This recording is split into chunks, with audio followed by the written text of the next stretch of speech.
Sorry for the interruption. I hope you enjoy your flight. Anyway, sorry, random thing. I am back. So we just went over, welcome back. So we've just finished going over the lovely chart of signs. So in continuation of that, here we have the actual code. Now, yeah, it's long. As you can see, I'm still scrolling. At the moment, it's 230 lines long. It will get longer.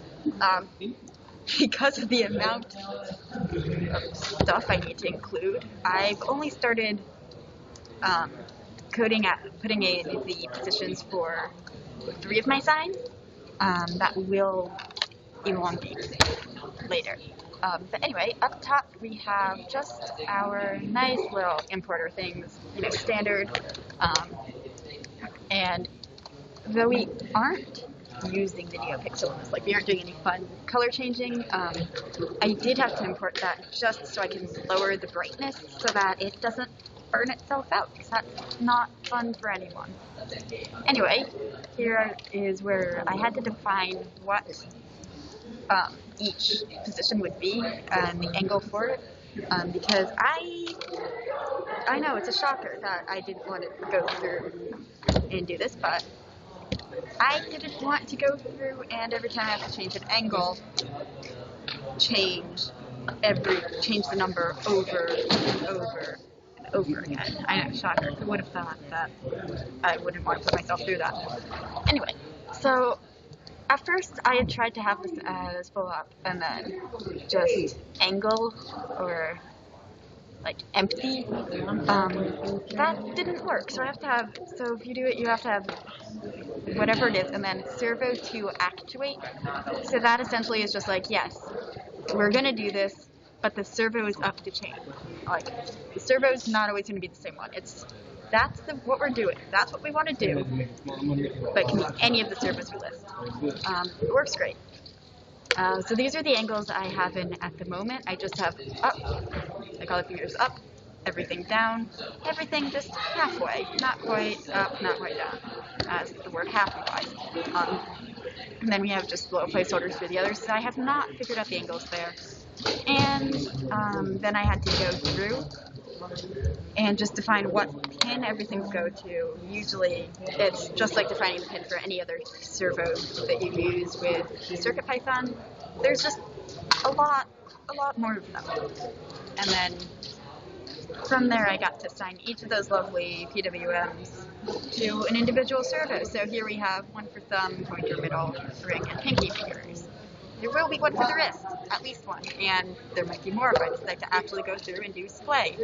At the moment, we just have 5. Nice and not ugly at the moment. It's great. And so after it finishes each sign, I want to give it a neutral position to go up to, so that if it's not actively signing, it's not just stuck. So that's what we have here, the neutral position, because a lot of random finger positions, or a lot of finger positions will be signs for letters.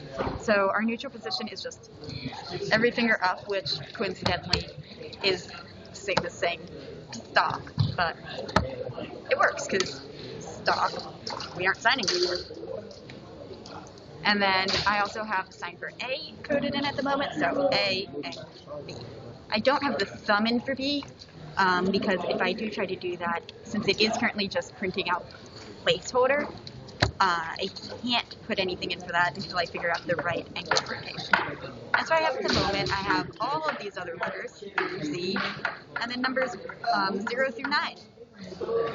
And then at the bottom of all that we have ASL dicts. So if you're making a library, you need to also have the dictionary. So up here is where we actually defined everything. But down here, we get to do this fun thing. You take each of the letters that the cursor code's returning. We'll go over that in a different video. But over here, yeah, so all of our possible letters and numbers are down here that our code will return. And in our dictionary, we just attribute each of these to one of the functions we defined up here. So it sees a number or letter, it takes it, it consults this little library dictionary, and it's like, oh, A, that must be sign A, which means I do this, this, and this. Sign K, or it's a K, so that means we're looking at sign K, which is here, and we're going to do this, this, and this by just highlighting it. And yeah, it's long, which makes it look a lot worse than it is, but it's actually not that bad. I think, so from here I just get to do the tedious job of typing in the positions for everything else down there, and then also adding, like figuring out what the right angle is for full poem, half poem, pointed out, and half out. But that should be okay, actually. Once you get the hang of it, it's pretty not bad. And yeah.